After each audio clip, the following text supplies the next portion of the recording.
गणेशोत्सव अवघ्या एका दिवसावर येऊन ठेपलाय. उद्या घरोघरी सार्वजनिक ठिकाणी लाडक्या बाप्पाचं वाजत गाजत आगमन होणार आहे. बाप्पा आपल्या घरी येणार म्हणून सगळ्यांनाच आनंद झालाय.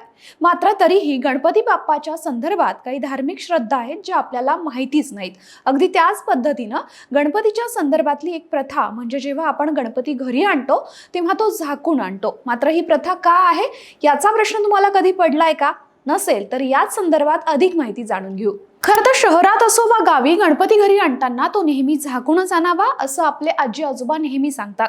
यामागे सगुण आणि निर्गुण असे दोन तत्व आहेत. धार्मिक परंपरेनुसार मूर्तीचा पुढील भाग सगुण तत्व म्हणजेच भौतिक स्वरूपाचा असतो आणि मागील भाग हा निर्गुण तत्व म्हणजेच अभौतिक तत्व उत्सर्जित करतो. गणपतीची मूर्ती झाकल्यानं हे दोन्ही तत्व संतुलित राहतात अशी मान्यता आहे. तर गणपतीची प्राणप्रतिष्ठा पूर्ण झाल्यानंतर मूर्तीमधील दैवत्व पूर्णत्वास येतं असंही म्हटलं जातं. तसंच बाहेरील धूळ, वारा, पाऊस अशा घटकांपासूनही मूर्तीचं संरक्षण करता येतं. तसंच यामुळे मूर्तीला नजरही लागत नाही अशी देखील श्रद्धा आहे.